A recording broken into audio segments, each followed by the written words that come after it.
سبيل الدموع سبيل مريح. السلام علیکم ورحمۃ اللہ وبرکاتہ.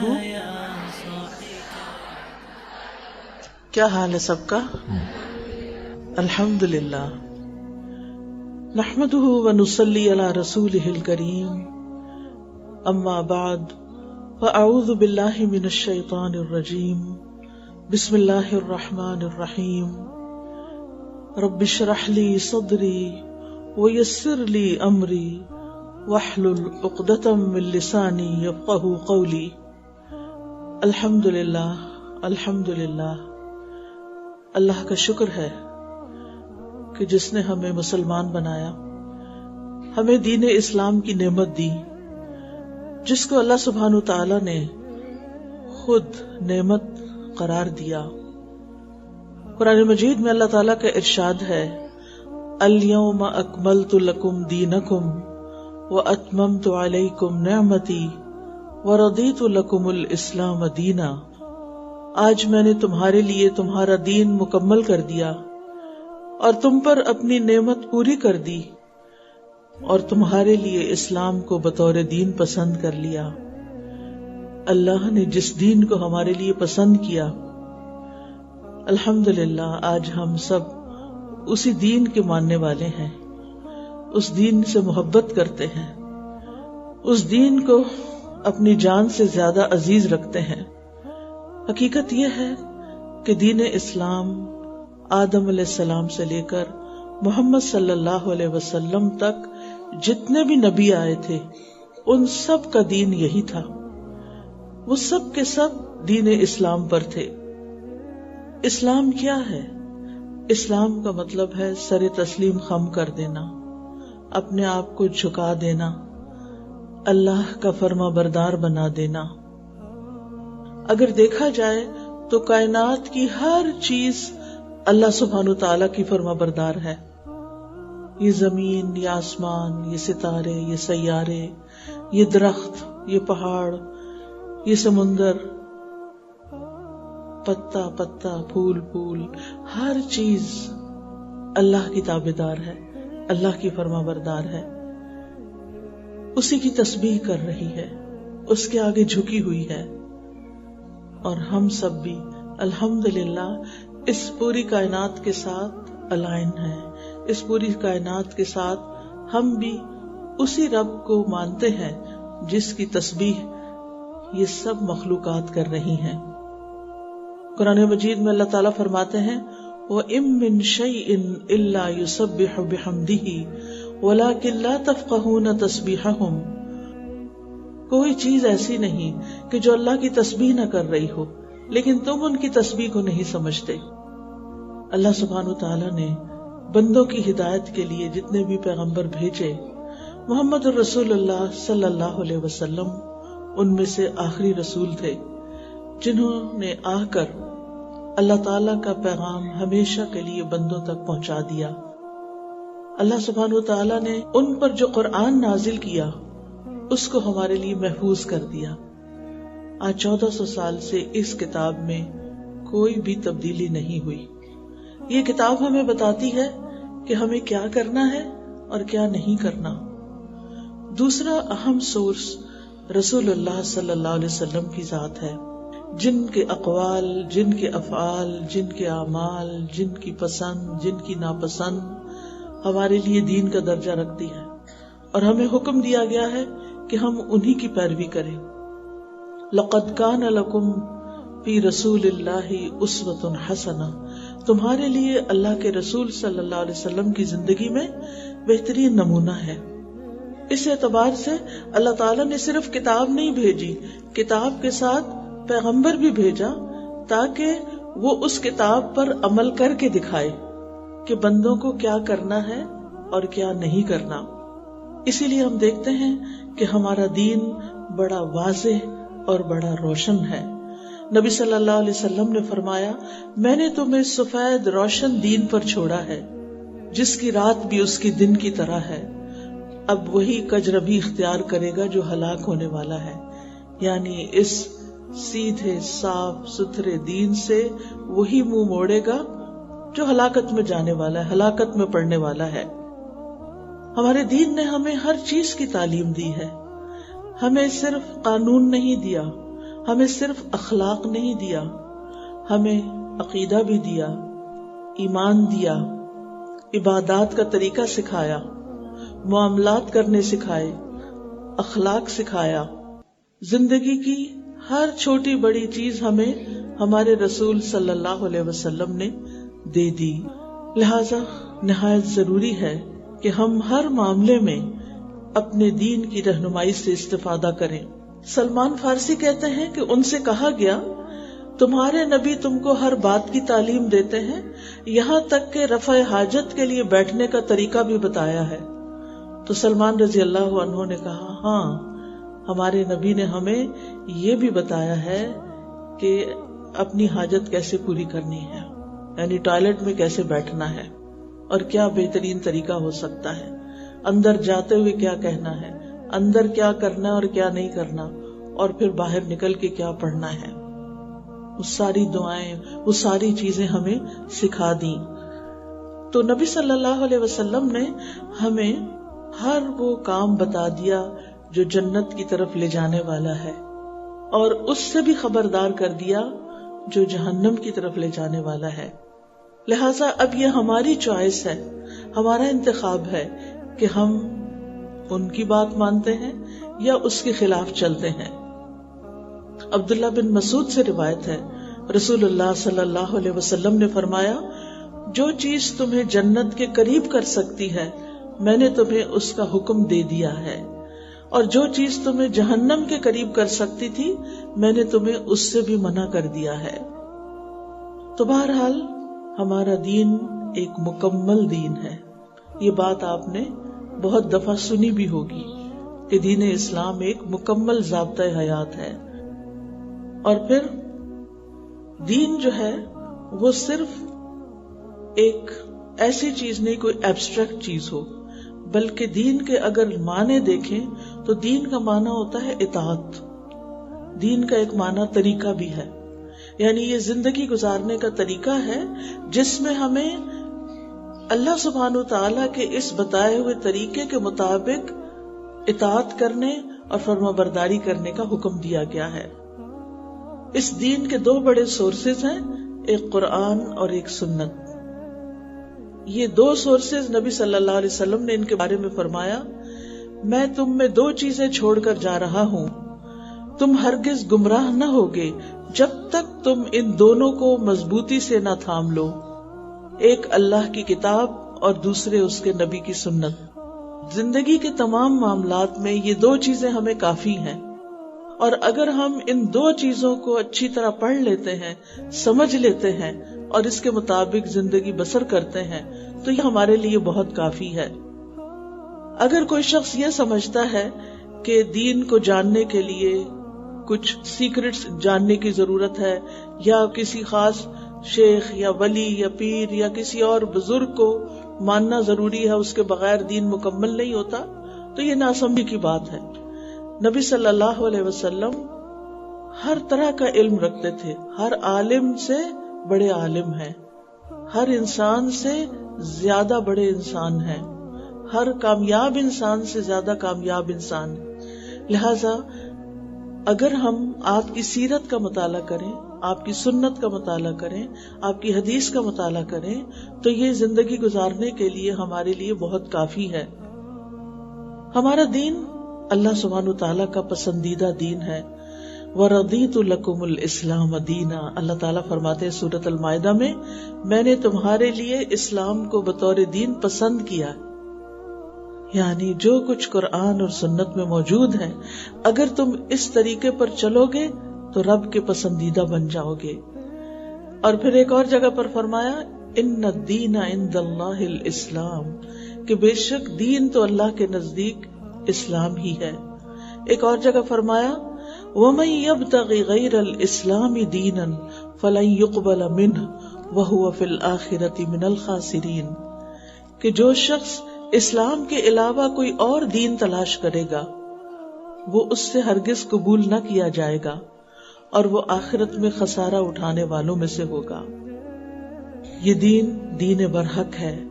اللہ تعالیٰ فرماتے ہیں هو الذی ارسل رسولہ بالہدی ودین الحق، وہی ہے جس نے اپنا رسول ہدایت اور دین حق دے کر بھیجا ہے.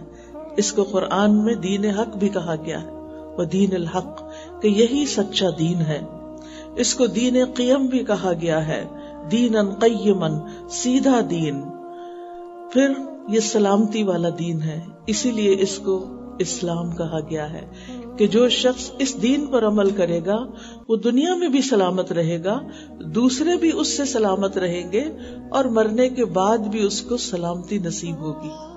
پھر اس کے لیے کوئی تکلیف نہیں ہوگی، کوئی اس کے لیے آخرت میں مصیبت نہیں ہوگی، کوئی سزا نہیں ہوگی. پھر یہ بھی یاد رکھیے کہ ہمارا یہ دین آسان دین ہے، مشکل نہیں. ایک عام انسان جس کے پاس دنیا کی کوئی تعلیم نہ بھی ہو وہ بھی اللہ کی بات سمجھتا ہے. اور کتنی حیرت کی بات ہے کہ لوگوں کو کوئی چیز پڑھنی لکھنی نہیں آتی لیکن وہ قرآن مجید کو پڑھ لیتے ہیں حالانکہ وہ ان کی اپنی زبان میں نہیں ہوتا. کتنی خواتین ایسی جنہوں نے کبھی اسکول کا منہ نہیں دیکھا لیکن کسی بی بی سے قرآن پڑھ کے ساری زندگی وہ قرآن کی تلاوت کرتی رہی. تو یہ اللہ سبحانہ وتعالیٰ کی کتنی بڑی نعمت ہے. ایک اعرابی نے رسول اللہ صلی اللہ علیہ وسلم کو فرماتے ہوئے سنا. آپ نے 2 مرتبہ فرمایا تمہارا سب سے بہترین دین وہ ہے جو سب سے زیادہ آسان ہو. یعنی اگر کوئی شخص اس دین پر عمل کرنا چاہتا ہے تو اس کے لیے کچھ مشکل نہیں ہے. ہاں کچھ لوگ خواہ مخواہ اپنے اوپر سختی کرتے ہیں اور دین کے اندر اور چیزوں کو داخل کر لیتے ہیں اور پھر اس کی پابندی کرنے لگتے ہیں جس کی وجہ سے وہ خود مشکل میں پڑ جاتے ہیں. اس کی مثال کیا ہے؟ اب مثال یہ ہے کہ مثلاً اللہ سبحانہ تعالی کی طرف رجوع کرنے کے لیے زندگی میں کوئی پریشانی آ گئی ہے، دعا کرنا چاہتے ہیں ہم، تو اس کے لیے ہمیں کیا کہا گیا؟ وَاسْتَعِينُوا بِالصَّبْرِ وَالصَّلَاةِ، صبر اور نماز کے ذریعے مدد چاہو. یہ طریقہ ہمیں قرآن نے بتایا کہ اگر کوئی تکلیف ہے، کوئی پریشانی ہے، نفل پڑھو، دعا کرو، صبر سے کام لو، پریشان نہ ہو، بے چین نہ ہو. اب آپ دیکھیے کہ لوگوں نے کیا کیا، لوگوں نے مشکل سے نکلنے کے لیے ایسے ایسے وظیفے بنا لیے کہ جس سے اپنی جان پہ خود مشقت ڈالی. اب مثلاً کیا کہتے ہیں کہ 1.25 لاکھ دفعہ آیت کریمہ پڑھو. اب آپ دیکھیے کہ کسی کے لیے 10 دفعہ پڑھنا، 20 دفعہ، 100 دفعہ پڑھنا بھی مشکل ہوتا ہے. کہاں یہ کہ انسان 1.25 لاکھ پڑھے. پھر اس کے لیے مزید ایک طریقہ نکالا کہ لوگوں کو جمع کیا جائے. اب لوگ آ جاتے ہیں. اب آپ اگر آیت کریمہ کا مطلب سمجھیں تو اس کا مطلب کیا ہے؟ لا الہ الا انت، نہیں کوئی الہ معبود مگر تو ہی، سبحانک تو پاک ہے، انی کنت من الظالمین، بے شک میں ظالموں میں سے. اب یہ وہ تو کہے جس کی کوئی مشکل ہے، پریشانی ہے، وہ اللہ کے آگے عاجزی زاری کرے کہ میں ظالم ہوں. یہ جو سارے لوگوں کو آپ نے اکٹھا کر کے کہا تم میرے لیے پڑھو اور وہ کہہ رہے ہیں میں ظالم ہوں، آپ دیکھیں کوئی اس کا مقصد ہی نہیں بنتا. وہ اپنا اپنا کہہ رہے ہیں میں ظالم ہوں، میں ظالم ہوں، میں ظالم ہوں، اور آپ سمجھ رہے ہیں یہ آپ کو پڑھ کے دے رہے ہیں. یعنی اس کی کوئی سینس ہی نہیں بنتی.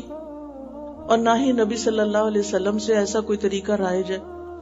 لیکن ہم نے دین میں ایسی چیزیں ایجاد کر کے دین کو مشکل بنا لیا. نبی صلی اللہ علیہ وسلم نے فرمایا بے شک دین آسان ہے، جو شخص دین میں سختی اختیار کرے گا تو دین اس پر غالب آ جائے گا، یعنی اس کی سختی چلے گی نہیں. بس اپنے عمل میں پختگی اختیار کرو، جہاں تک ہو سکے میانہ روی برتو، خوش ہو جاؤ، صبح اور دوپہر اور شام اور کسی قدر رات میں عبادت سے مدد حاصل کرو. یعنی نمازوں کے اوقات آپ دیکھیں، ایک سورج نکلنے سے پہلے، ایک سورج نکلنے کے بعد ہے، اور ایک رات کے وقت ہے عشاء کی. دن میں جب سورج ڈھل جائے تو ایک، اور پھر کچھ اس کے تھوڑی دیر بعد، گھنٹے ڈیڑھ بعد دوبارہ عصر کی نماز. تو آپ دیکھیں کہ کتنے وقفے کے ساتھ نمازیں ہیں، تاکہ انسان جیسے سورج نکلنے سے پہلے ایک نماز پڑھ لیتا ہے، پھر اپنے دن کے کام کاج شروع کر لیتا ہے. اب آپ دیکھیں کہ اگر آپ نے فجر کی نماز 6 بجے پڑھی ہے، آج کل چلے 6:30 تک بھی پڑھ لیتے ہیں، 7 بجے سورج نکلتا ہے تو سورج نکلنے سے پہلے تک نماز ہو جاتی. اب آپ دیکھیے کہ 7 بجے سے لے کر 1 بجے تک 6 گھنٹے بن جاتے ہیں. اس میں آپ آرام سے اپنے دنیا کے کام کر سکتے ہیں. پھر آپ ظہر کی نماز پڑھتے ہیں, پھر آپ دیکھیں 3-4 بجے اثر ہوتی ہے, 2-3 گھنٹے پھر آپ کو مل گئے, پھر مغرب ہوتی ہے, پھر اسی طرح 2-2.5 گھنٹے آپ کو مل جاتے ہیں. تو اس طرح آرام آرام سے آپ اپنی عبادت بھی کرتے ہیں اور اپنے دن کے کام کاج بھی کر لیتے ہیں. اللہ تعالیٰ نے ہمارے لیے آسانی کی. نبی صلی اللہ علیہ وسلم جب معراج پر تشریف لے گئے تھے تو اس وقت آپ کو 50 نمازیں دی گئی تھی. جو موسیٰ علیہ السلام نے کہا کہ میں نے یہ تجربہ کیا ہے, آپ کی امت یہ 50 نہیں پڑھ سکتی, آپ اسے کم کرائیں. کم کراتے کراتے صرف 5 رہ گئیں اور ثواب 50 کا ہے. یعنی اتنی اللہ تعالیٰ نے ہم پر رحمت فرمائی کہ جو حکم دے دیا اس حکم میں تو کمی کر دی لیکن اجر میں کمی نہیں کی. اب اگر کوئی شخص دن کی 5 نمازیں پڑھتا ہے تو 50 کا ثواب کماتا ہے. پھر اسی طرح یہ دین وسعت والا ہے, اس میں بڑی سہولتیں ہیں. مثلاً اگر کوئی شخص وضو نہیں کر سکتا تو تیمم کر لے. اگر کوئی شخص کھڑے ہو کے نماز نہیں پڑھ سکتا تو بیٹھ کے نماز پڑھ لے. جو بزرگ بوڑھے لوگ بیٹھ کے بھی نہیں پڑھ سکتے وہ لیٹ کے بھی اشارے سے پڑھ سکتے ہیں. جو زمین پہ سجدہ نہیں کر سکتا وہ کرسی پہ بیٹھ کے بھی اشاروں سے نماز پڑھ سکتا ہے. یعنی یہ معذور لوگوں کے لیے بات کر رہی ہوں, صحت مند لوگوں کی نہیں کہ ہر کوئی کرسی پہ بیٹھ جائے کہ مجھے مشکل ہوتی ہے نیچے جانے میں. یہ ہمیشہ یاد رکھیے, ان مع العسر یسرا, تنگی کے ساتھ آسانی ہے. اگر آپ اپنے آپ کو روزانہ اچھے طریقے سے نماز میں اچھے سجدے اور رکوع کرتے ہیں تو آپ کے جوڑوں میں اتنی فلیکسیبلٹی ہوگی کہ آپ کے لیے بڑی عمر میں پھر موومنٹ آسان ہوگی. اللہ یہ کہ کوئی شدید بیماری ہو تو وہ الگ بات ہے, ورنہ آپ کی موومنٹ آسان ہوگی, آپ کے لیے سہولت ہوگی. لیکن جو لوگ اچھے بھلے ہوتے ہوئے کرسی پہ بیٹھ جاتے ہیں اور وہ صرف یہ کہتے ہیں کہ مشکل ہے نیچے جانا, تو پھر مشکلات تو مشکلات کو ہی جنم دیں گی. اور جو مزہ سجدے میں جا کے آتا ہے, کیونکہ انسان اللہ کے سب سے زیادہ قریب اس وقت ہوتا ہے جب وہ عاجزی اور بندگی کے ساتھ اپنا سر, اپنا ماتھا اور اپنا ناک زمین پہ ٹکاتا ہے, اور اس وقت وہ اللہ کی تسبیح بیان کرتا ہے, سبحان ربی الاعلی کہتا ہے کہ پاک ہے اللہ جو سب سے بلند ہے. پھر اسی طرح یہ دین نرمی والا دین ہے, سہولت والا دین ہے. اس دین میں کوئی تنگی نہیں. اللہ سبحانہ وتعالیٰ فرماتے ہیں وَجَاهِدُوا فِي اللَّهِ حَقَّ جِهَادِهِ هُوَ اجْتَبَاكُمْ وَمَا جَعَلَ عَلَيْكُمْ فِي الدِّينِ مِنْ حَرَجٍ مِلَّةَ أَبِيكُمْ إِبْرَاهِيمَ هُوَ سَمَّاكُمُ الْمُسْلِمِينَ مِنْ قَبْلُ وَفِي هَذَا لِيَكُونَ الرَّسُولُ شَهِيدًا عَلَيْكُمْ وَتَكُونُوا شُهَدَاءَ عَلَى النَّاسِ فَأَقِيمُوا الصَّلَاةَ وَآتُوا الزَّكَاةَ وَاعْتَصِمُوا بِاللَّهِ هُوَ مَوْلَاكُمْ فَنِعْمَ الْمَوْلَى وَنِعْمَ النَّصِيرُ. اور اللہ کے راستے میں جہاد کرو جیسے کہ جہاد کا حق ہے, اسی نے تمہیں چنا ہے, اور دین میں تم پر کوئی تنگی نہیں رکھی. یعنی دین کے اندر کوئی ایسا حکم نہیں دیا کہ تم تنگ پڑ جاؤ, مشکل میں پڑ جاؤ. اپنے باپ ابراہیم کی ملت کے مطابق, یعنی یہ وہی دین ہے جو ابراہیم علیہ السلام کا دین تھا. ان سے رب نے کیا فرمایا تھا, اذ قال له ربه اسلم قال اسلمت لرب العالمین. اللہ تعالیٰ نے فرمایا کہ اے ابراہیم فرما بردار بن جاؤ, تو انہوں نے کیا کہا, اسلمت لرب العالمین, میں رب العالمین کا فرما بردار بن گیا, میں اسلام لے آیا. پھر فرمایا هو سماکم المسلمین, اس نے تمہارا نام مسلمان رکھا ہے. آج ہماری سب سے بڑی پہچان کیا ہونی چاہیے, مسلمان. آپ دیکھیں کہ ہمارے ہی ملک میں ایسی باتیں کی جاتی ہیں, پہلے پاکستان. ٹھیک ہے پاکستان ہمیں دل و جان سے عزیز ہے, لیکن ہم پہلے مسلمان. ان اکون اول المسلمین, سب سے پہلے اسلام, پھر پاکستان, پھر کچھ اور, پھر ہمارا کوئی ذات برادری اور کنبہ قبیلہ. لیکن افسوس یہ کہ ہم نے دین کے نام پر ہی فرقے بنا لیے ہیں، اور اپنے آپ کو مسلمان کہنا تو بہت پیچھے کر دیا ہے. کبھی اپنے آپ کو وہابی کہتے ہیں، کبھی اپنے آپ کو سنی کہتے ہیں، کبھی اپنے آپ کو شیعہ کہتے ہیں، کبھی کچھ اور کہتے ہیں. ہم مسلمان ہیں، ہمارا معبود ایک ہے، الہ ایک ہے، ہمارا قرآن ایک ہے، ہمارا نبی ایک ہے، ہم ایک ملت ہیں، ہم ایک قبلے کو فالو کرتے ہیں، ہم سب ایک رب کے بندے ہیں. پھر ہم نے آپس میں اتنے بڑے بڑے اختلاف کیوں کر لیے؟ اگر ہم اس دین کو سیدھا سادہ لیں، قرآن و سنت کو اپنے سامنے رکھیں اور باقی باتوں کو پیچھے چھوڑ دیں تو بہت سے جھگڑے، مسئلے اور یہ قتل و غارت ختم ہو جائیں. لیکن چونکہ ہم تعصبات میں پڑ گئے ہیں، ہم ایک دوسرے کے ساتھ اختلاف کر کے پھر مخالفت میں پڑ گئے اور پھر ایک دوسرے کے جانی دشمن بن گئے اور ایک دوسرے سے نفرتیں کرنے لگ گئے، تو ہمارا دین تو ہمیں نفرت نہیں سکھاتا. ہمارے دین کی بنیاد کیا ہے؟ ہمارے دین کی بنیاد قرآن و سنت پر ہے. آپ قرآن مجید کھولتے ہیں تو سب سے پہلے کیا آتا ہے؟ سب سے پہلی آیت کیا آتی ہے؟ کوئی بتائے گا؟ اس سے پہلے کیا لکھا ہوتا ہے؟ بسم اللہ الرحمن الرحیم. سب سے پہلے جو اللہ سبحانہ وتعالیٰ کا تعارف ہے اس میں وہ کیا ہے کہ وہ کون ہے؟ الرحمن الرحیم. اور یہ آیت قرآن مجید میں کتنی دفعہ ریپیٹ ہوتی ہے؟ کتنی دفعہ آتی ہے بسم اللہ الرحمن الرحیم؟ کتنی دفعہ آتا ہے قرآن میں؟ 114 دفعہ. گویا 114 دفعہ ہمیں یاد کرایا جاتا ہے کہ اللہ بڑا مہربان ہے، بڑا رحم فرمانے والا ہے.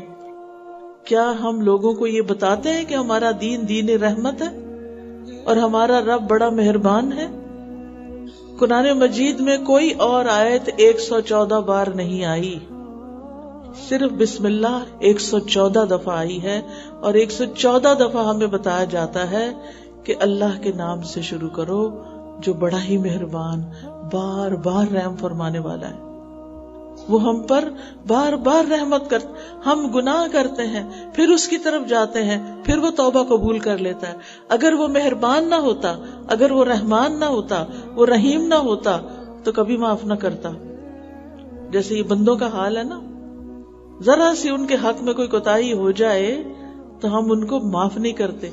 ہم منہ سے بول کے کہتے ہیں تمہیں تو کبھی نہیں چھوڑوں گی، کبھی نہیں معاف کروں گی. ہم کیسے مسلمان ہیں کہ جو معاف نہیں کر سکتے، جو دوسروں پر رحم نہیں کر سکتے؟ ہمیں تو اس رحم کا، اس ہمدردی کا، اس خیر خواہی کا اتنا زیادہ سبق دیا گیا کہ ایک دوسرے کے ساتھ اچھا سلوک کرو.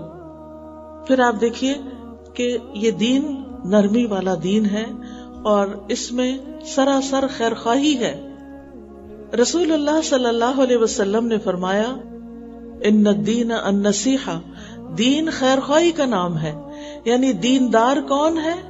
جس کے دل میں دوسروں کے لیے خیر خواہی ہے، جو دوسروں کی خیر چاہتا ہے. یعنی آپ کیسے دیندار ہیں؟ یعنی ہم نے تو دین کی نشانی کیا رکھی ہوئی ہے کہ اگر آدمی ہے تو اس کی داڑھی ہونی چاہیے تو تب وہ دیندار ہے. ٹھیک ہے، ہونی چاہیے، اس سے انکار کوئی نہیں. عورت ہے تو حجاب پہنا ہوا تو یہ دیندار ہے. ہم ایسے ہی دین والوں کو پہچانتے ہیں نا. ٹھیک ہے، حجاب ہونا چاہیے، لیکن صرف داڑھی اور حجاب ہی دین نہیں ہے. دین اس سے آگے بھی ہے، اور وہ دین کیا ہے؟ خیر خواہی کا نام. ہر ایک کے لیے خیر چاہو، انسانوں کے لیے بھی، حیوانوں کے لیے بھی، بچوں کے لیے بھی، بزرگوں کے لیے بھی، اپنوں کے لیے بھی، پرایوں کے لیے بھی. جو تمہارے ساتھ احسان کرے اس کے ساتھ بھی، جو تمہارے ساتھ برا کرے اس کے ساتھ بھی. سب کی خیر چاہو، سب کے لیے خیر مانگو، سب کا بھلا چاہو، سب میں خیر بانٹو. ہمارا دین ہمیں یہ سکھاتا ہے. آج میں یہاں کیوں آئی ہوں؟ خیر کا پیغام لے کر آئی ہوں. میں شاید آپ میں سے کسی کو بھی نہ جانتی ہوں یہاں، لیکن میں کیوں آئی ہوں؟ تاکہ خیر کی بات آپ سے شیئر کروں. یہ صرف میرا کام نہیں، یہ صرف میرا فرض نہیں، آپ میں سے ہر ایک کا فرض ہے کہ دوسرے کی خیر خواہی چاہے، دوسرے کو دنیا میں بھی خیر کے ساتھ زندگی بسر کرنے کا طریقہ بتائے، اور مرنے کے بعد کس چیز میں خیر اور بھلائی ہے وہ بھی بتائے. ہم میں سے ہر ایک جتنے لوگ اس کے دائرۂ کار میں آتے ہیں ان سب کے ساتھ اس کو کیا برتنا ہے؟ خیر خواہی برتنی، اس کے لیے برا نہیں چاہنا، کیونکہ جو دوسرے کے لیے گڑھا کھودتا ہے خود اس میں گرتا ہے. کسی کے لیے چالیں نہیں چلنی، کسی کو بددعائیں نہیں دینی، بلکہ اگر کوئی آپ کے ساتھ اچھا نہیں کرتا تو آپ دعا کریں یا اللہ اس کو ہدایت دے. اگر آپ لوگوں کے بیچ میں گھر میں اختلاف ہے تو دعا کریں اللہم الف بین قلوبنا، اللہ ہمارے دلوں میں الفت ڈال دے، ہمارے دلوں میں محبت ڈال دے، نہ کہ ایک دوسرے کی جڑیں کاٹنا بیٹھ جائیں، ہم ایک دوسرے کو برا بھلا کہنا شروع کر دیں، ہم ایک دوسرے کے ساتھ بدتمیزی سے پیش آئیں اور لڑائی جھگڑے کریں اور بد اخلاقی برتیں. یہ تو ہمارا دین نہیں ہے نا. ہمیں تو بتایا گیا ہے کہ ہمارے دائیں بائیں 2 فرشتے بیٹھے ہوئے ہیں جو ہمارا ہر لفظ لکھ لیتے ہیں. اگر ہم کسی کی پیٹھ کے پیچھے بھی اس کی برائی کر رہے ہیں تو وہ ہمارے اعمال نامے میں لکھ لیں گے. قیامت کے دن ہمیں دکھایا جائے گا یہ کیا تھا تم نے. آج بندوں سے ہم چھپ کے برے کام کر سکتے ہیں، ہم چھپ چھپ کے بے حیائی کی چیزیں فون پہ دیکھ سکتے ہیں، لیکن وہ فرشتے اس وقت بھی ساتھ ہوتے ہیں اور پھر اللہ سبحانہ وتعالیٰ بھی دیکھ رہا ہوتا ہے. اگر ہم کسی کے مال پہ ہاتھ ڈالتے ہیں، کسی کی عزت پہ ہاتھ ڈالتے ہیں، کسی کو کسی بھی طرح سامنے یا پیچھے نقصان دینے کی کوشش کرتے ہیں، اللہ کو سب پتا ہے کہ تم کیا کر رہے ہو. پھر جیسا تم کرو گے وہی ساتھ لے کے جاؤ گے. قبر میں بھی وہی جائے گا، آخرت میں بھی وہی ساتھ ہوگا. اللہ سے جب ملاقات ہوگی وہی اعمال نامہ ساتھ ہوگا. آپ دیکھیں جب دنیا میں بھی آپ کسی سے ملنے کے لیے جاتے ہیں تو کس طرح جاتے ہیں؟ صاف ستھرے ہو کر، اچھے کپڑے پہن کر، اچھی حالت میں جاتے ہیں، تیار ہو کے جاتے ہیں. ہم سب سوچیں اللہ سبحانہ وتعالیٰ سے ملنے کی کتنی تیاری. حدیث میں آتا ہے اللہ نہ تمہاری صورتیں دیکھتا ہے نہ تمہارے مال دیکھتا ہے، کوئی تمہارا سٹیٹس نہیں دیکھتا. وَلَٰكِن يَنظُرُ إِلَىٰ قُلُوبِكُمْ وَأَعْمَالِكُمْ، لیکن وہ تمہارے دل دیکھتا ہے اور تمہارے عمل دیکھتا ہے. تو ہم سب کو بھی کس چیز کی طرف توجہ کرنی چاہیے؟ اپنے دلوں کی طرف اور اپنے اعمال کی طرف. ان کے ساتھ، اس دل کے ساتھ اور ان اعمال کے ساتھ جو ہم دن رات کرتے رہتے ہیں، ان کو پکڑ کے ہاتھ میں لے کے اللہ سے ملاقات کرنی ہے. پھر اللہ تعالیٰ دیکھے گا کیا لے کے آیا بندہ، کیا دکھائیں گے اس وقت، کیا دکھائیں گے. اگر ہماری زبان ہی صاف نہیں، ہم زبان سے غلط باتیں کرتے ہیں، یا زبان سے ہم گالی گلوچ کرتے ہیں، یا جھوٹ بولتے ہیں، یا اور غلط باتیں کرتے ہیں، وہ جو ساری اس میں لکھی ہوئی ہوں گی، اس ساری کے ساتھ اللہ سبحانہ تعالیٰ کو کیا پیش کریں گے، کیا دکھائیں گے؟ اس وقت کوئی ساتھ نہیں ہوگا. یاد رکھیں اللہ سے ملاقات یقینی ہے، کسی بھول میں نہ رہنا.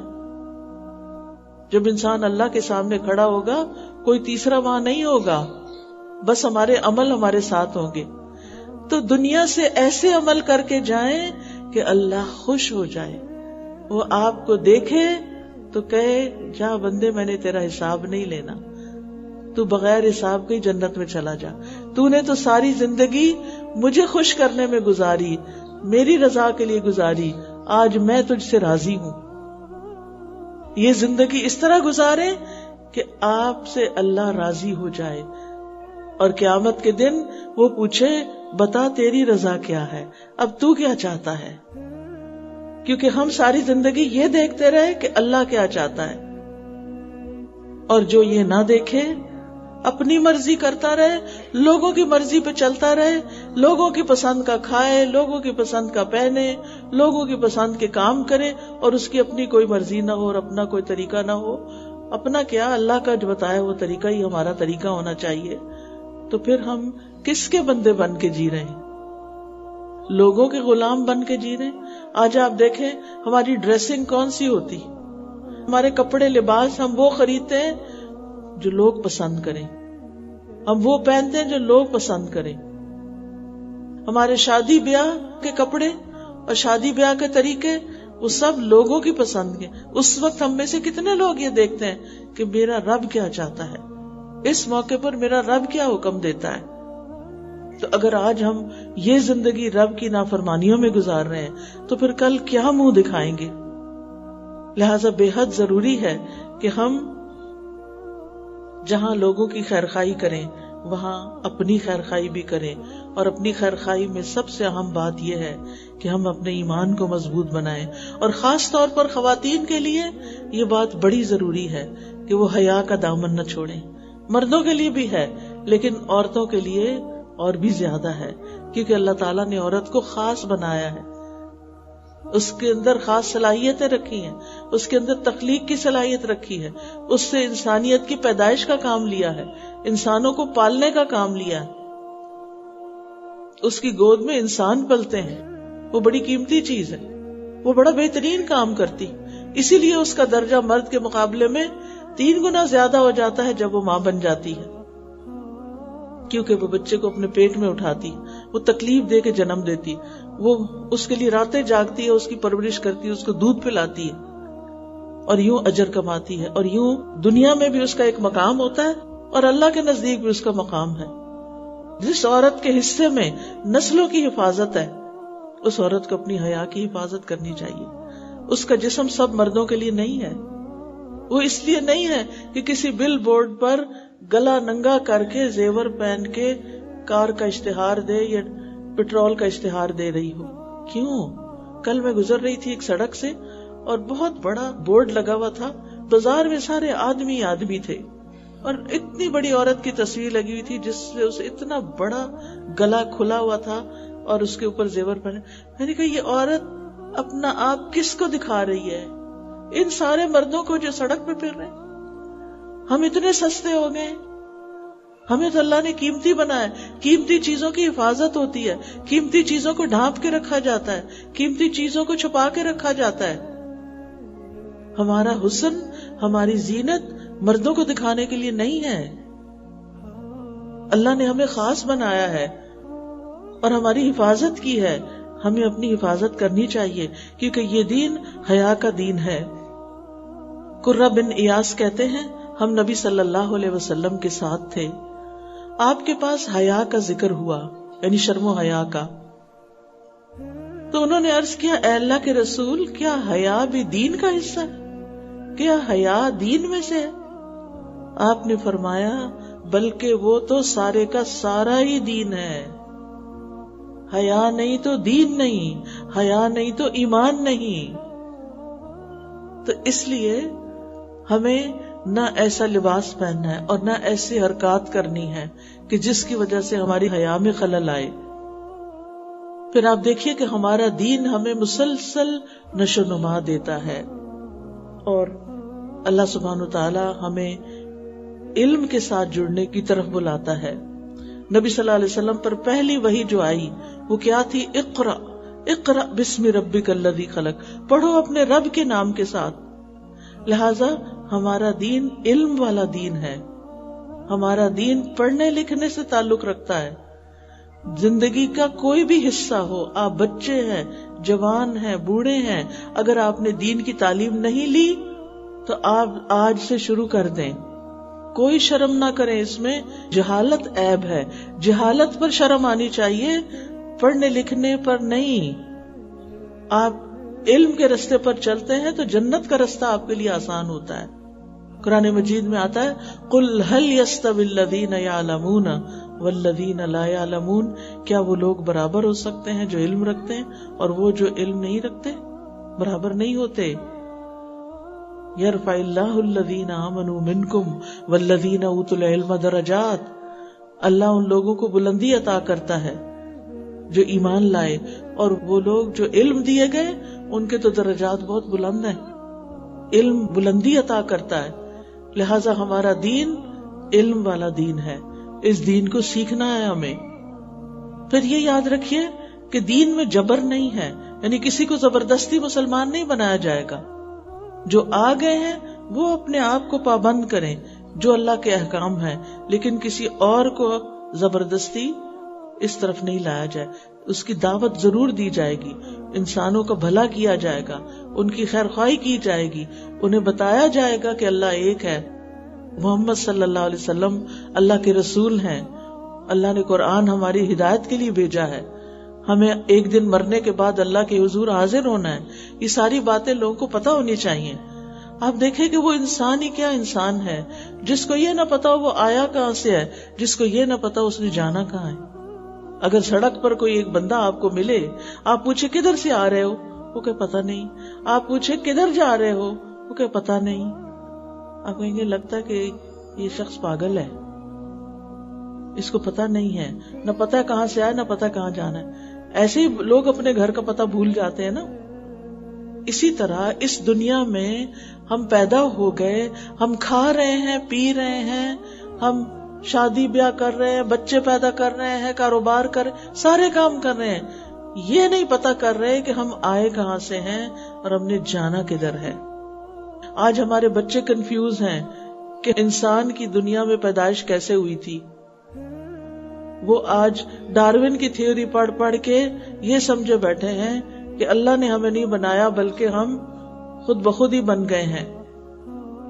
آج آپ دیکھیں جتنے زیادہ بڑے اسکول, کالجز میں, یونیورسٹیز میں بچے جا رہے ہیں, اتنے ہی اپنے دین کے بارے میں زیادہ کنفیوز ہو رہے ہیں, کیونکہ ان کو اس طرح برین واش کیا جا رہا ہے کہ ان کا تعلق اللہ سے نہ رہے, وہ صرف اپنے خواہشات کے بندے بن کے جیئیں, بس جیئیں اپنی مرضی سے جو چاہیں کریں.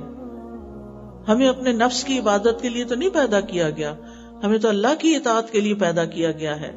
لہٰذا ان لوگوں کو جو بالکل نہیں جانتے انہیں بھی بتانا ہے کہ اللہ نے ہمیں بنایا ہے, ایک مقصد کے لیے ہمیں پیدا کیا ہے. 4 چیزیں اللہ نے اپنے ہاتھ سے بنائی ہیں. نمبر 1 عرش الہی جو ساری مخلوقات کی چھت ہے, باقی ساری چیزیں اس کے نیچے ہیں. اللہ سبحانہ و تعالیٰ عرش کے اوپر ہے. دوسری چیز جنت عدن, جنت اللہ نے اپنے ہاتھ سے بنائی, جو انسان کے لیے اللہ نے بنائی کہ اچھے کام کر کے آؤ تو یہ تمہارے لیے. جنت اللہ سبحانہ و تعالیٰ کی تخلیق میں سے سب سے خوبصورت چیز ہے. آدم علیہ السلام کو اللہ نے اپنے ہاتھ سے بنایا تھا, باقی چیزیں کن کہہ کے بنائی ہیں. آسمان, زمین, ستارے, سیارے, یہ کلمہ کن سے بنے ہیں. آدم کو اللہ نے اپنے ہاتھ سے بنایا, اور آدم کو اللہ تعالیٰ نے سب سے زیادہ عزت دی. وَلَقَدْ كَرَّمْنَا بَنِي آدم, آدم اور اس کی اولاد کو اللہ نے عزت بخشی. اور پھر قلم کو اللہ نے اپنے ہاتھ سے بنایا. سبحان اللہ, یہ 4 چیزیں ایسی ہیں جن کو اللہ نے عزت دی ہے, ان کی بہت بڑی اہمیت ہے. ان میں سے ایک ہم انسان ہیں. انسانوں کو کیا کرنا چاہیے؟ دنیا میں قلم لے کے, علم حاصل کر کے, اللہ نے جو ہمارے لیے سب سے اچھی جگہ بنائی ہے اس کے لیے محنت کریں, اس کے لیے کوشش کریں, اور جہنم میں جانے سے بچیں. وہ کام نہ کریں جو آگ کی طرف لے جاتے ہیں. ہمیں پوری لسٹ پتا ہونی چاہیے کہ کیا کیا کام آگ میں لے جانے والے ہیں اور کون کون سی چیزیں جنت کی طرف لے جانے والی ہیں, اور پھر اس کے مطابق ہم سلیکشن کریں کہ ہم نے کیا کرنا ہے کیا نہیں کرنا. کیونکہ انسان کے لیے سب سے بڑی رسوائی, سب سے بڑی ذلت کی بات کہ وہ اینڈ آف دا ڈے جنت میں نہ جائے اور جہنم میں جائے. وہ ذلت اور رسوائی کا دن ہوگا اس انسان کے لیے جسے اٹھا کے جہنم میں اوندے منہ پھینک دیا جائے گا. اور وہاں 2 چیزیں بڑی تکلیف دہ ہوں گی, ایک ہے آگ اور دوسرے ہے تنہائی. جہنم میں ہر شخص اکیلا ہوگا, اپنی اپنی سزا بھگت رہا ہوگا. دنیا میں بھی آپ دیکھیں کہ جب آپ اکیلے رہ جاتے ہیں تو آپ کو وحشت شروع ہو جاتی ہے. وہ لوگ جن کے سارے بچے پڑھ لکھ کے کہیں نہ کہیں دور باہر چلے گئے اور وہ گھر میں اکیلے ہیں تو ان کے دل کیسے تڑپتے ہیں. یا اگر کوئی بوڑھا ہو جائے اور وہ کسی سے ملنے نہ جا سکے یا اس کے پاس کوئی نہ آئے تو وہ تنہائی کتنی تکلیف دیتی ہے. یا پھر انسان کسی ہسپتال میں پڑا ہو یا کہیں بھی, تو یاد رکھیں تنہائی کا دکھ بہت بڑا دکھ ہوتا ہے. اسی لیے آپ دیکھیں کہ قرآن مجید میں جہاں جنت کی آیتیں آتی ہیں وہاں خالدین فیہا آتا ہے, اور جہنم والوں کے ساتھ خالدن آتا ہے, سنگولر سیگا آتا ہے. ہر بندہ اکیلا ہوگا, کوئی کسی کی بات نہیں سنے گا, روئیں گے, چیخیں گے, چلائیں گے, کوئی ان کی فریاد نہیں سنے گا. ہر شخص کو اپنی پڑی ہوگی, میں کسی طرح یہاں سے نکل جاؤں. لیکن جب کبھی وہ نکلنے کی کوشش کریں گے دوبارہ اسی میں ڈال دیے جائیں گے. وہ ایسی جیل ہے, وہ اتنی نیچے ہے کہ اس کے اوپر چڑھ کے باہر نکلنا بھی مشکل ہے. تو اس لیے اس بڑی تکلیف سے, اس بڑی سزا سے, اس بڑی مصیبت سے بچنے کی فکر کرنی ہے ہمیں. آپ کو پتا ہے حضرت عمر رضی اللہ عنہ کتنے بڑے انسان تھے, کتنے نیک اور کتنے عدل والے. وہ جہنم کے خوف سے اتنا روتے تھے کہ ان کی آنکھوں کے ساتھ یہاں 2 لکیریں بن گئی تھی رو رو کے, کہ کہیں مجھے نہ جہنم میں پھینک دیا جائے. نیک سے نیک صحابہ جو تھے وہ اس بات پہ پریشان ہوتے تھے کہ کہیں ہم جہنم میں نہ جائیں. تو یاد رکھیے یہ دین ہماری ضرورت ہے جو ہمیں زندگی گزارنے کا طریقہ سکھاتا ہے.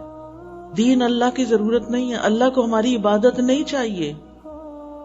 اللہ نے ہمیں اصلاً جنت کے لیے پیدا کیا ہے, لیکن ہمارا دشمن شیطان ہمیں جہنم کی طرف لے جانا چاہتا ہے.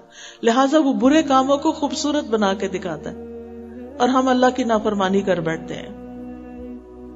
دین ہماری ضرورت ہے, دین اللہ کی مہربانی ہے ہم پر, دین ہماری فطرت کے عین مطابق ہے. اللہ جس سے بھلائی کا ارادہ کرتا ہے اسے دین کی سمجھ دے دیتا ہے. من یرد اللہ بہ خیرا یفقہہ فی الدین. ہر بچہ دین پر, اسلام پر پیدا ہوتا ہے. حدیث میں آتا ہے ہر پیدا ہونے والا بچہ فطرت اسلام پہ پیدا ہوتا ہے, پھر اس کے والدین اسے یہودی, نصرانی یا مجوسی بنا لیتے ہیں. وہ اس کو اور چیزیں سکھا دیتے ہیں. ہمارا دین درست راستے کی طرف رہنمائی کرنے والا ہے. دین پر چلنے میں ہی اصل زندگی ہے. انسان زندگی کو انجوائے کرتا ہے کیونکہ دین پہ چلنے والوں کے دل پرسکون ہوتے ہیں, کیونکہ وہ جانتے ہیں کہ اللہ ہر چیز پہ قادر ہے, اللہ میری مدد کرے گا. وہ اللہ پہ توکل کرنا جانتے ہیں, وہ اللہ سبحانہ وتعالی کے اوپر اتنا یقین رکھتے ہیں کہ ہمارا رب ہمیں تنہا نہیں چھوڑے گا. وہ غم میں بھی اس کو پکارتے ہیں, وہ خوشی میں بھی اس کا شکر ادا کرتے ہیں. وہ جانتے ہیں کہ وہ دیکھ رہا ہے, ہمارے پہ کوئی زیادتی کرے گا تو وہ خود بدلہ لے لے گا. تو اس دین پر عمل کرنے میں دنیا میں بھی کامیابی ہے اور آخرت میں بھی کامیابی ہے اور قبر میں بھی کامیابی ہے. آپ سب کو یہ تو پتا ہے نا کہ جب انسان قبر میں جاتا ہے تو کیا ہوتا ہے. اس وقت میں آپ کے سامنے سنن نبی داؤد کی ایک حدیث رکھ رہی ہوں. نبی صلی اللہ علیہ وسلم نے فرمایا جب لوگ واپس جاتے ہیں تو میت ان کے قدموں کی آہٹ سنتی ہے. یعنی جو مردہ دفن کرتے ہیں وہ زمین پہ جو چل کے واپس جا رہے ہوتے ہیں, ان کے پاؤں کی جو دھمک ہوتی ہے زمین میں وہ سن رہی ہوتی, اور اس سے پوچھا جا رہا ہوتا ہے اے فلاں تیرا رب کون ہے. یعنی فرشتے آتے ہیں, اس کو اٹھا بٹھاتے ہیں, اس سے سوال کرتے ہیں تیرا دین کیا ہے, تیرا نبی کون ہے. اور فرمایا اس کے پاس 2 فرشتے آتے ہیں, اسے بٹھاتے ہیں اور یہ سوال کرتے ہیں, تو وہ کہتا ہے میرا دین اسلام ہے, میرا رب اللہ ہے, میرا دین اسلام ہے اور میرا نبی محمد صلی اللہ علیہ وسلم ہے, وہ اللہ کے رسول ہیں. پھر وہ کہتے ہیں تمہیں کیسے پتا چلا, یہ باتیں کہاں سے پتا چلی. وہ کہتا ہے میں نے اللہ کی کتاب پڑھی, اس پر ایمان لایا, میں نے اس کی تصدیق کی, تو اس لیے مجھے یہ جواب آتے ہیں کہ اللہ میرا رب ہے. رب کا مطلب پتہ کیا ہے؟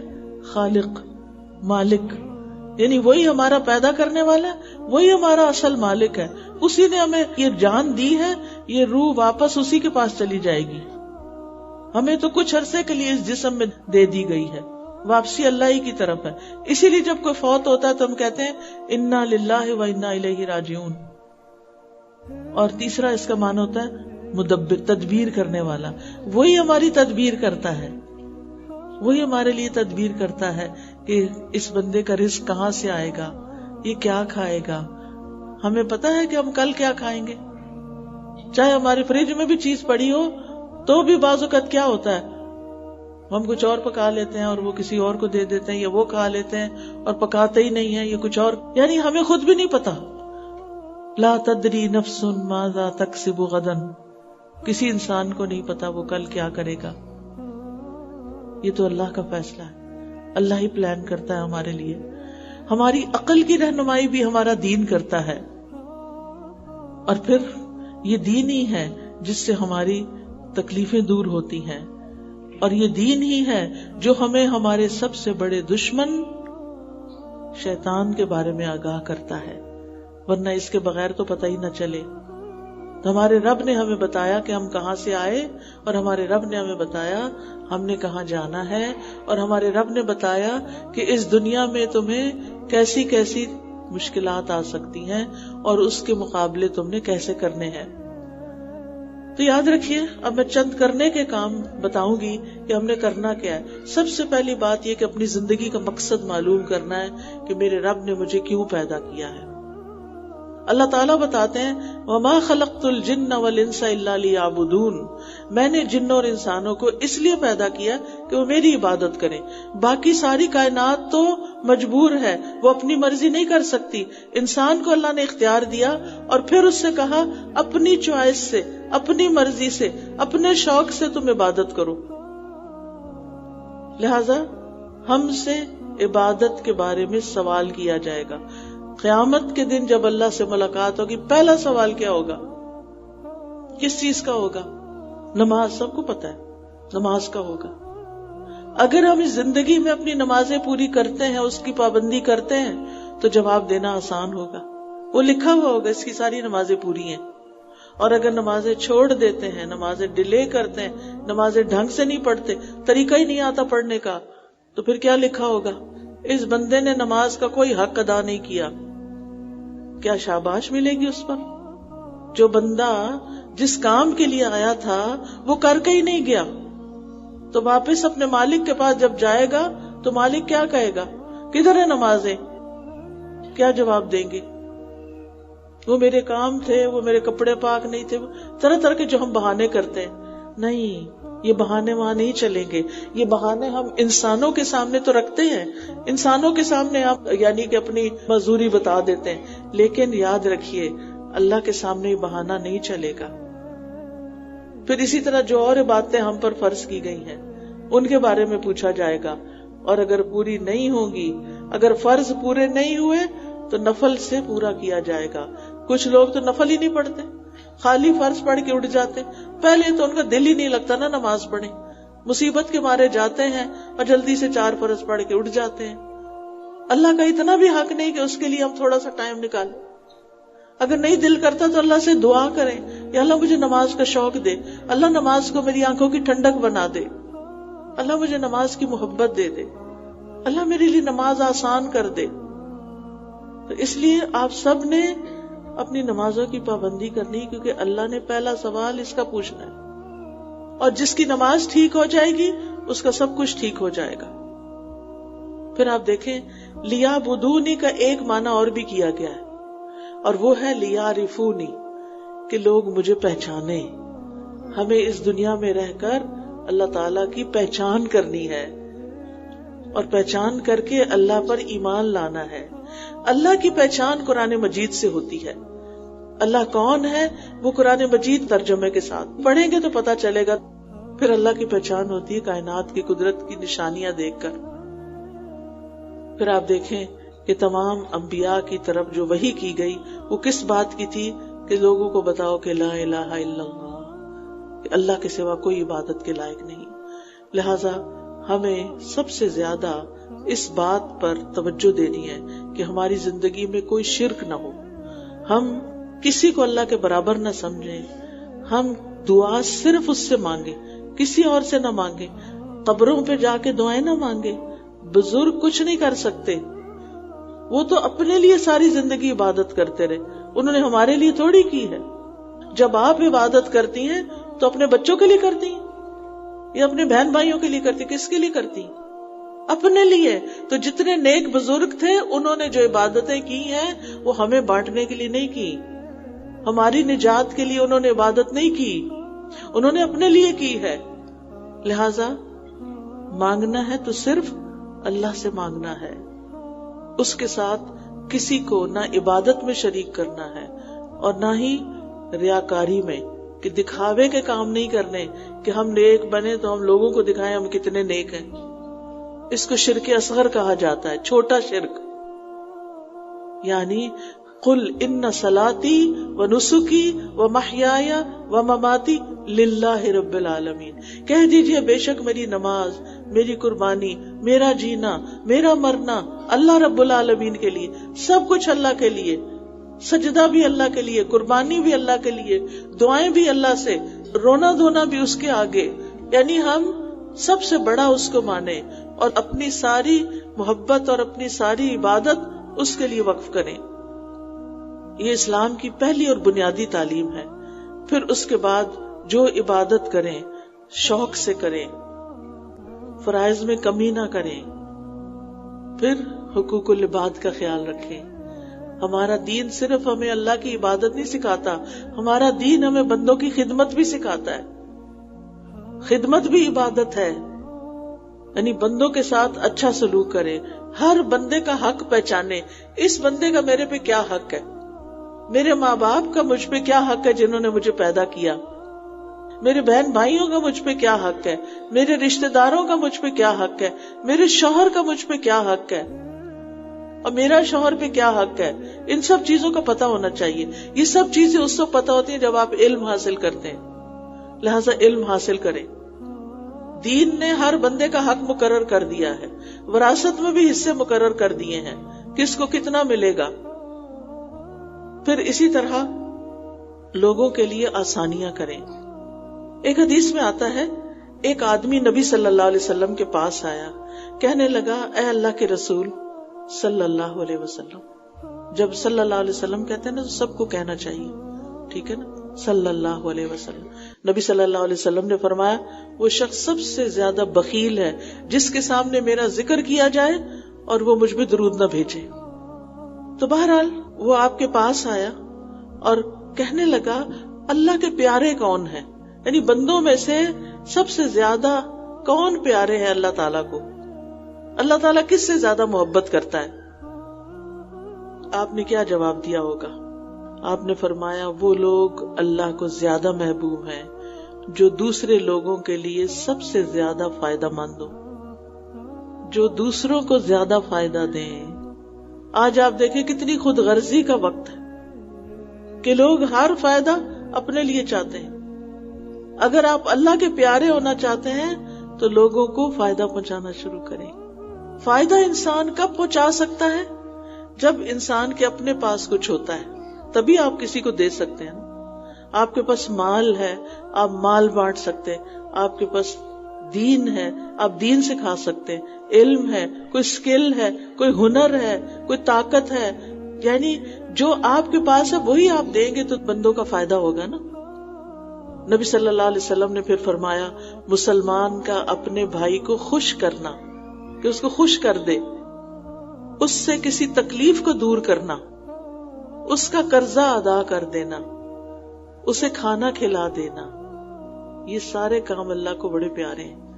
جب ہم یہ کرتے ہیں تو ہمیں خوشی سے کرنے چاہیے، یہ نہیں کہ اگر کوئی گھر آ گیا تو کہیں اب یہ کیا مصیبت آ گئی، اب اس کو بھی کھانا دینا پڑے گا، یہ نہیں کبھی سوچا کریں۔ اور یہ کیا کہ ہر روز مجھے کھانا پکانا پڑتا ہے، کچن سے فرصت ہی نہیں ملتی، اور پکائیں بھی اور باتیں بھی سنائیں اور گھر والوں کے سامنے برتن بھی اٹھا اٹھا کے پھینکیں، اس سے پھر اجر نہیں ملتا۔ کام کریں، خوشی سے کریں۔ آپ شکر کریں کہ اللہ تعالیٰ نے آپ کو چلنے کی توفیق دی ہے، آپ کو اٹھانے کی، آپ کو رکھنے کی، آپ کو پکانے کی، آپ کو طریقہ آتا ہے، آپ خدمت کر سکتے ہیں۔ اگر ہمارے اندر طاقت ہی نہ ہوتی، ہم بیمار کسی بستر پہ پڑے ہوتے یا ہماری کوئی ٹانگ پاؤں کام نہ کرتے، پھر ہم کیا کرتے؟ تو ہمیں شکر ادا کرنا چاہیے اور بندوں کے فائدے کا بننا چاہیے۔ نبی صلی اللہ علیہ وسلم نے فرمایا مجھے اپنے کسی بھائی کی ضرورت پوری کرنے کے لیے اس کے ساتھ چلنا اس مسجد نبوی میں 1 مہینے کے اعتکاف سے زیادہ محبوب ہے۔ 1 مہینے کے اعتکاف سے زیادہ پیارا ہے کیا کہ میں کسی کی ضرورت پوری کرنے کے لیے اس کی مدد کے لیے ساتھ جاؤں۔ بعض اوقات ایسا ہوتا ہے نا، کسی کو بازار جانا ہوتا ہے تو وہ نہیں جا سکتا خود اکیلا، تو آپ کہتے چلو میں تمہیں لے جاتی۔ کسی کے پاس گاڑی نہیں، کسی کے پاس سامان اٹھانے کی ہمت نہیں، آپ مددگار بن جاتے ہیں۔ کوئی ہسپتال جانے والا ہے، اس کو سمجھ نہیں آ رہی کہاں جاؤں، کوئی بیمار ہے، کسی کے سر میں درد ہو رہی ہے، اس کو چائے کا کپ بنا دیں، نہیں کوئی بھی چیز ہو سکتی ہے۔ کہ آپ کسی کی مدد کے لیے اس کے ساتھ جا سکتے ہیں. پھر آپ نے فرمایا جس نے اپنے غصے کو روک لیا، جس نے اپنے غصے کو روک لیا، اللہ تعالیٰ اس کی خامیوں پہ پردہ ڈال دے گا.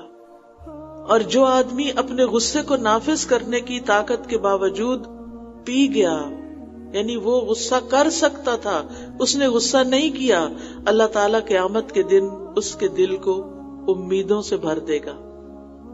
جو اپنے بھائی کے ساتھ اس کی ضرورت پوری کرنے کے لیے چلا، اللہ تعالیٰ اس کو اس دن ثابت قدم رکھے گا جس دن قدم ڈگمگا جائیں گے. قیامت کے دن ثابت قدمی نصیب ہوگی اس کو. رسول اللہ صلی اللہ علیہ وسلم نے فرمایا ہر دن جس میں سورج طلوع ہوتا ہے ہر آدمی کے جوڑ پہ صدقہ واجب ہوتا ہے. 2 آدمیوں کے درمیان عدل کرنا صدقہ ہے. آدمی کو اس کی سواری پہ سوار کرنا صدقہ ہے. کچھ لوگ گھوڑے پہ نہیں بیٹھ سکتے، کچھ لوگ گاڑی پہ نہیں بیٹھ سکتے، آپ ان کی مدد کرتے ہیں بٹھانے میں. اس کا سامان اٹھانا، یعنی بعض اوقات بزرگ ہو جاتے ہیں نا، بڑی عمر کے لوگ، تو اپنا بیگ نہیں اٹھا سکتے، اپنا سامان نہیں اٹھا سکتے، تو کسی کا سامان اٹھا لینا. اس کے سامان کو سواری سے اتارنا. بعض اوقات ایسا ہوتا ہے نا کہ گاڑی لا کے ابا جی نے پارک کی اور کہا بچوں سامان اٹھاؤ. ہم کیوں اٹھائیں؟ نہیں، خوشی سے اٹھائیں کہ گاڑی سے خالی کرنی ہے. یہ بھی صدقہ ہے. پاکیزہ بات کرنا صدقہ ہے. نماز کی طرف چل کر جانے میں ہر قدم صدقہ ہے. اور راستے سے تکلیف دہ چیز ہٹا دینا بھی صدقہ ہے. یہ سارے صدقے ہیں. بعض اوقات ہم کہتے ہیں او ہمارے پاس پیسے نہیں، ہم کیسے صدقہ کریں. یہ سارے کام صدقہ بن جاتے ہیں اگر اللہ کی رضا کے لیے کریں اور اس میں کوئی ریاکاری نہ ہو. اور جو شخص کسی مصیبت زدہ کی مصیبت دور کرے گا، اللہ قیامت کے دن کی مصیبتوں میں سے اس کی کوئی مصیبت دور فرما دے گا. اور جو کسی مسلمان کے عیب کو چھپائے گا، اللہ تعالیٰ اس کے عیب چھپا دے گا. پھر اسی طرح ہمارا دین ہمیں روکتا ہے کہ ایک دوسرے سے حسد نہ کریں. اللہ نے اگر کسی کو ہم سے زیادہ دیا ہے نا، ہم خوش ہوں، شکر ہے اس کے پاس ہے، اس کو مبارک دیں. اور اگر اللہ نے ہمیں کوئی چیز نہیں دی اور ہماری بہن کو دے دی، بھائی کو دے دی، اس پہ اس سے ناراض نہ ہو. یہ اللہ کی تقسیم ہے. اگر آپ ناراض ہیں تو پھر اللہ سے ناراض ہیں جس نے ان کو دیا ہے. رزق کون دیتا ہے؟ کون دیتا ہے رزق؟ اللہ دیتا ہے نا. تو اگر اللہ نے کسی کو ہم سے زیادہ دے دیا تو ہم کیوں ناراض ہو رہے ہیں؟ ہمیں خوش ہونا چاہیے، ہمیں دعا کرنی چاہیے اللہ اس کو نصیب کرے، اور ہمیں اللہ اپنی جناب سے دے. کسی کا چھین کے ہمیں نہ دے، ہمیں اپنے پاس سے دے. اللہ کے پاس زیادہ ہے یا بندوں کے پاس زیادہ ہے؟ اللہ کے پاس زیادہ ہے. لہذا وَاسْأَلُوا اللَّهَ مِن فَضْلِهِ، اللہ سے اس کے فضل کا سوال کرو. پھر ہمارا دین ہمیں آپس میں ایک دوسرے سے محبت کا حکم دیتا ہے. رسول اللہ صلی اللہ علیہ وسلم نے فرمایا تم جنت میں داخل نہیں ہو سکتے جب تک تم ایمان نہ لاؤ، اور تم ایمان نہیں لا سکتے جب تک آپس میں محبت نہ کرو. کیا میں تمہیں ایسی بات نہ بتاؤں کہ جب تم اس پر عمل کرو گے تو تمہارے درمیان محبت پیدا ہو جائے گی؟ اور وہ ہے آپس میں سلام کو عام کرو. گھروں میں ایک دوسرے کو سلام کیا کریں. صبح سویرے اٹھے ہیں، امی کو دیکھا، ابا کو دیکھا، ہسبینڈ کو دیکھا، وائف کو دیکھا، السلام علیکم. اس سے آپس میں محبت پیدا ہوگی. پھر یاد رکھیے ہمارا دین ادب کا دین ہے، اخلاق کا دین ہے. ہمارے دین نے حسن اخلاق کی تعلیم دی ہے. ہمیں کھانے پینے کے آداب سکھائے ہیں، سونے کے آداب سکھائے ہیں. ایک کتاب بھی الہدا نے چھاپی ہے، سونے کے آداب اور دعائیں. اگر آپ کے پاس نہیں تو لے لیں. ایپ بھی بنی ہوئی ہے سونے جاگنے کے آداب، تو ایپ بھی ڈاؤن لوڈ آپ کر سکتے ہیں. پھر کسی کے گھر جانے کے لیے اجازت کے آداب سکھائیں. ہمارے ہاں کیا رواج ہے، ہر ایک کے گھر ویسے دروازہ کھول کے اندر، کوئی کمرے میں بیٹھا ہے لیٹا سو رہا ایک دم دھم سے اندر. ایسے نہیں کرنا چاہیے. ناک کر کے اجازت لے کے. ہمارا دین ہمیں گفتگو کے آداب سکھاتا ہے، اور ہمارے دین میں زیادہ باتیں کرنا پسندیدہ نہیں ہے. آپ نے فرمایا جو خاموش رہا وہ سلامت رہا. ہمارے دین نے ہمیں اچھی بات کرنے کی رغبت دلائی ہے. رسول اللہ صلی اللہ علیہ وسلم نے فرمایا جنت میں بالا خانے ہیں جن کا اندرونی حصہ باہر سے نظر آتا ہے اور باہر والا اندر سے نظر آتا ہے. ایک دیہاتی نے پوچھا یا رسول اللہ صلی اللہ علیہ وسلم یہ کس کے لیے ہیں؟ فرمایا اس شخص کے لیے جو اچھی بات کرے، کھانا کھلائے، اور جب لوگ رات کو سو رہے ہوں تو تو صرف اللہ کے لیے نماز ادا کرے. اب آپ دیکھیے اس میں کھانا کھلائے اور اچھی بات کرے. بعض اوقات ہم کھانا کھلا دیتے ہیں، بات نہیں اچھی کرتے، اور بعض اوقات باتیں خوب کرتے ہیں اور دوسرا بھوکا بیٹھا رہتا ہے، کھانا نہیں اٹھ کے دیتے. تو یہ اعتدال ہونا چاہیے زندگی میں. پھر ہمارا دین ہمیں سچ بولنے کی رغبت دلاتا ہے، ہمیں جھوٹ سے روکتا ہے، خیانت سے روکتا ہے، وعدہ خلافی سے روکتا ہے. پھر اسی طرح ہمارے دین میں کیا ہے، نکاح کرنے کا حکم ہے، اور اس سے دین مکمل ہوتا ہے.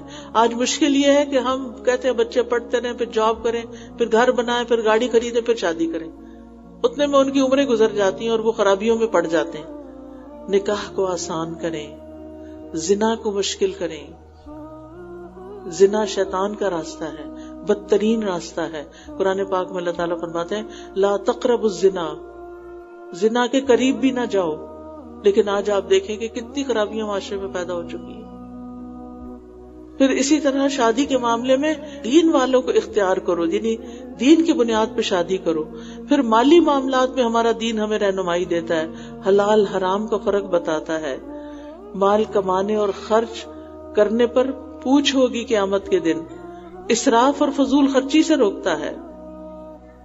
ابھی میں دیکھ رہی تھی لیٹلی، میں 3 سال پاکستان میں نہیں تھی، تو واپس آئی ہوں تو مختلف جگہ پہ جانے کا اتفاق ہوا. تو میں دیکھ رہی ہوں کہ لوگوں کے گھروں میں جو کرسیاں ہیں، کرسی کی جو بیک ہے وہ اتنی سر سے کئی فٹ اونچی. یہ اسراف ہے، اس کی ضرورت نہیں ہے. بیک اتنی کافی ہے جس سے آپ ٹیک لگا لیں. ایسا فرنیچر کیوں خریدتے ہیں آپ؟ میں سوچ رہی تھی پاکستان میں کتنے درخت کٹ رہے ہیں، جس کی وجہ سے موسم میں گرمی زیادہ آ رہی ہے، کتنے سیلاب آ رہے ہیں درخت کٹنے کی وجہ سے، اور ہم درخت کاٹ کاٹ کے بیکار کی اونچی کرسیاں بنا رہے ہیں. ہماری عقل کو کیا ہو گیا؟ اگر ہم ایسا فرنیچر نہ خریدیں تو پھر لوگ ایسا بنائیں گے بھی نہیں. لیکن کسی کی توجہ بھی اس چیز کی طرف نہیں جاتی کہ یہ ہم فضول خرچی کر رہے ہیں. ظاہر ہے ایک چھوٹی کرسی لیں گے تو کم پیسے لگیں گے، ایک بہت اونچی لیں گے تو پیسے زیادہ ہوں گے. آپ کس چیز پہ پیسے خرچ کر رہے ہیں؟ لوگ بھوکے مر رہے ہیں، یعنی کہ ہم اپنی زکوٰۃ تک نہیں نکالتے اور اپنی عیاشی کے اوپر ہم اس طرح خرچ کر رہے ہیں کہ ہمیں حلال حرام کی پرواہ نہیں. پھر ہمارے دین میں ظلم کرنے سے روکا گیا ہے. تو بات یہ کہ ہمیں سب سے پہلے جو اب میں خلاصہ کرنے لگی ہوں، دین پر ہمیں راضی ہونا ہے کہ ہمیں اللہ نے بہترین دین دیا ہے، اللہ نے یہ پسند کیا، ہم بھی اس دین کو پسند کرتے ہیں. ہمیں اپنے دین سے محبت کرنی ہے اور ہمیں کیا کرنا ہے، دین دار بننا ہے. اور وہ صرف حجاب یا داڑھی کا نام نہیں ہے، یہ ساری باتیں جو پیچھے میں نے کی ہیں یہ دین کا حصہ ہے. پھر دین میں پورے کے پورے داخل ہونا ہے، یہ نہیں کہ کچھ دین والے اور کچھ کوئی کام اچھا اور کچھ مرضی کا. پھر دین کو اللہ کے لیے خالص کرنا ہے، یعنی ہر کام صرف اللہ کی رضا کے لیے کرنا ہے. پھر دین کا علم حاصل کرنا ہے. پھر دین کے راستے پہ آنے والی آزمائشوں پہ صبر کرنا ہے. بعض اوقات انسان جب دین پہ چلتا ہے تو لوگ باتیں بناتے ہیں، اس پر آپ نے ہمت نہیں ہارنی. مشکلات کے باوجود دین پر جمے رہنا ہے مرتے دم تک. اللہ تعالیٰ فرماتے ہیں یا ایھا الذین آمنوا اتقوا اللہ حق تقاتہ ولا تموتن الا وانتم مسلمون. اے لوگو جو ایمان لائے ہو، اللہ سے ڈرو جیسے ڈرنے کا حق ہے، اور تمہیں موت نہ آئے مگر اس حال میں کہ تم مسلمان ہو. پھر لوگوں تک دین پہنچانا ہے، دین کی دعوت دینی ہے، دین کی تعلیم دینی ہے، لوگوں کو دین کے بارے میں بتانا ہے اور دین کی وسعتوں اور خوبصورتیوں کے بارے میں بتانا ہے، اور پھر دین پر ثابت قدمی کی دعا بھی کرنی ہے. تو آئیے دعا کرتے ہیں. سبحان اللہ والحمد للہ ولا الہ الا اللہ واللہ اکبر ولا حول ولا قوة الا باللہ العلی العظیم. اللہم صلی علی محمد وعلی آل محمد کما صلیت علی ابراہیم وعلی آل ابراہیم انک حمید مجید. اللہم بارک علی محمد وعلی آل محمد کما بارکت علی ابراہیم وعلی آل ابراہیم انک حمید مجید. ربنا آتنا فی الدنیا حسنہ وفی الآخرۃ حسنہ وقنا عذاب النار. ربنا لا تزغ قلوبنا بعد إذ هديتنا وهب لنا من لدنك رحمة إنك أنت الوهاب یا مقلب القلوب ثبت قلبی علی دینک، اے دلوں کو الٹ پلٹ کرنے والے میرے دل کو اپنے دین پر ثابت قدم رکھ۔ اللہم اصلح لی دینی الذی هو عصمت امری، اے اللہ میرے دین کو درست فرما دے جو میرے معاملات کا محافظ ہے۔ وَأَصْلِحْ لِي دُنْيَايَ الَّتِي فِيهَا مَعَاشِي، اور میری دنیا کو بھی درست کر دے جس میں میرا معاش ہے۔ وَأَصْلِحْ لِي آخِرَتِي الَّتِي فِيهَا مَعَادِي، اور میری آخرت کو درست کر دے جس میں مجھے واپس لوٹنا ہے۔ وَاجْعَلِ الْحَيَاةَ زِيَادَةً لِّي فِي كُلِّ خَيْرٍ، اور میری زندگی کو ہر بھلائی میں میرے لیے زیادتی کا باعث بنا دے۔ وَاجْعَلِ الْمَوْتَ رَاحَةً لِّي مِن كُلِّ شَرٍ، اور موت کو میرے لیے ہر شر سے راحت کا ذریعہ بنا دے۔ اللہم انی اسألک العافیۃ فی الدنیا والآخرہ، اللہم انی اسألک العفو والعافیۃ فی دینی ودنیایا واہلی ومالی، اللہم استر عوراتی وآمن روعاتی، اللہم احفظنی من بین یدی ومن خلفی وعن ایمانی وعن شمائلی ومن فوقی، واعوذ بعظمتک ان اغتال من تحتی۔ اللہم انا نعوذ بک ان نرجع علی اعقابنا او نفتن عن دیننا، اے اللہ ہم اس سے تیری پناہ لیتے ہیں کہ الٹے پاؤں لوٹ جائیں یا اپنے دین کے متعلق کسی فتنے میں مبتلا ہوں۔ یا اللہ ہمیں دین پر زندہ رکھ، ہمیں دین پر ہی موت دے اور تو ہم سے راضی ہو جا۔ اللہ ہمارے بچوں کو ہدایت دے، اللہ انہیں ہماری آنکھوں کی ٹھنڈک بنا دے، اللہ انہیں دین و دنیا کی آخرت کی کامیابیاں عطا فرما۔ یا رب العالمین تمام مسلمانوں کے اندر کی نفرتیں اور فرقہ واریت دور کر دے۔ یا اللہ آپس کی محبتیں عطا کر دے، اللہ خاندانوں کے اندر باہم محبتیں عطا کر دے، اللہ جن گھروں کے اندر میاں بیوی کا اختلاف ہے یا اللہ اسے دور کر دے۔ یا رب العالمین بچوں کے اوپر اپنی رحمت فرما، انہیں اپنے ماں باپ کے ساتھ پلنے کی توفیق دے۔ یا رب العالمین جن بچوں کی شادی نہیں ہوئی اللہ ان کی شادیاں ہو جائیں۔ یا رب العالمین جو بیمار ہیں انہیں صحت ہو جائے، جو دکھی ہیں ان کے دکھ دور فرما۔ یا اللہ اس حال میں جتنی بھی بہنیں آئی ہیں سب کا آنا قبول فرما، جنہوں نے اس کا انتظام کیا انہیں اس کی بہترین جزا عطا فرما۔ یا رب العالمین ان سب کے دلوں میں جو دعائیں ہیں، نیک تمنائیں ہیں، یا اللہ ان کو پورا فرما۔ یا اللہ یہ محروم نہ جائیں، اللہ ہم سب کی بخشش فرما دے، اللہ ہمیں علم کا شوق دے دے، علم کی محبت دے دے، عمل کی توفیق دے دے، برائیوں سے بچا لے، ہمارا اخلاق بہترین کر دے، ہمیں جو تو نے صلاحیتیں دی ہیں ان کو صحیح طور پر استعمال کرنے کی توفیق دے دے۔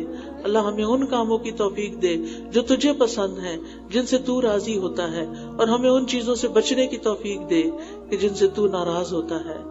ربنا آتنا فی الدنیا حسنہ وفی الآخرۃ حسنۃ وقنا عذاب النار۔ اللہ ہمارے والدین پر اپنی رحمت فرما۔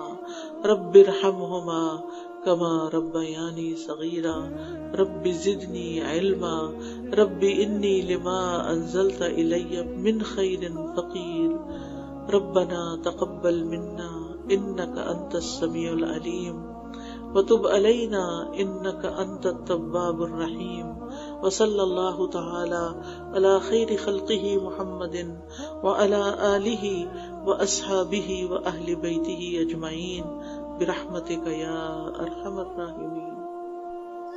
سبیل الدموع سبیل